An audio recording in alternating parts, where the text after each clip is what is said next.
বর্তমান সরকার আগামী ফেব্রুয়ারি 2026-এর জাতীয় নির্বাচনের ঘোষণা প্রদান করেছেন। এই নির্বাচনে সশস্ত্র বাহিনীর প্রতিটি সদস্যের ভূমিকা হবে অত্যন্ত গুরুত্বপূর্ণ। আমি আপনাদেরকে এই মর্মে আশ্বস্ত করতে চাই, বাংলাদেশ নৌবাহিনীর প্রতিটি সদস্য এই জাতীয় নির্বাচনে তাদের গুরুত্বপূর্ণ ভূমিকা এবং একটি অবাধ, সুষ্ঠু ও নিরপেক্ষ নির্বাচন অনুষ্ঠানের লক্ষ্যে সরকার এবং নির্বাচন কমিশনকে সার্বিক সহায়তা প্রদান করবে ইনশাআল্লাহ। দেশের অভ্যন্তরে দায়িত্ব পালনের পাশাপাশি বাংলাদেশ নৌবাহিনী জাতিসংঘের অধীনে বিশ্বের বিভিন্ন দেশে নৌ সদস্য, যুদ্ধজাহাজ এবং নৌ কন্টিনজেন্ট প্রেরণ করে আসছে।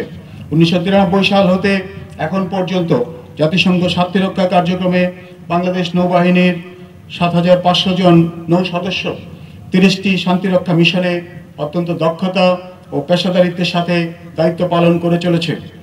বাংলাদেশ নৌবাহিনীর যুদ্ধজাহাজ লেবাননে মাল্টি ন্যাশনাল মেরিটাইম টাস্ক ফোর্সের আওতায় সফলভাবে নিয়োজিত থেকে সারা বিশ্বে বাংলাদেশের ভাবমূর্তি উজ্জ্বল করেছে।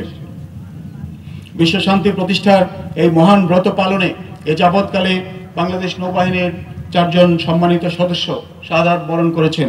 আমি মহান আল্লাহ তাআলার কাছে তাদের আত্মার মাগফিরাত কামনা করছি।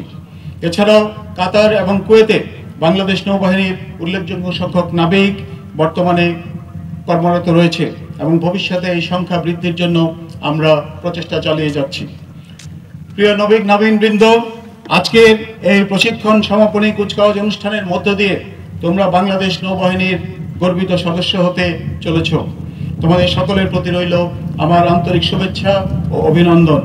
আমি দৃঢ়ভাবে বিশ্বাস করি তোমরা দেশের স্বাধীনতা ও সার্বভৌমত্ব রক্ষার মহান দায়িত্বে আত্মনিয়োগ করে বাংলাদেশ এবং আমাদের প্রিয় নৌবাহিনীকে বিশ্বের দরবারে আরো গৌরবোজ্জ্বল আসনে অধিষ্ঠিত করবে।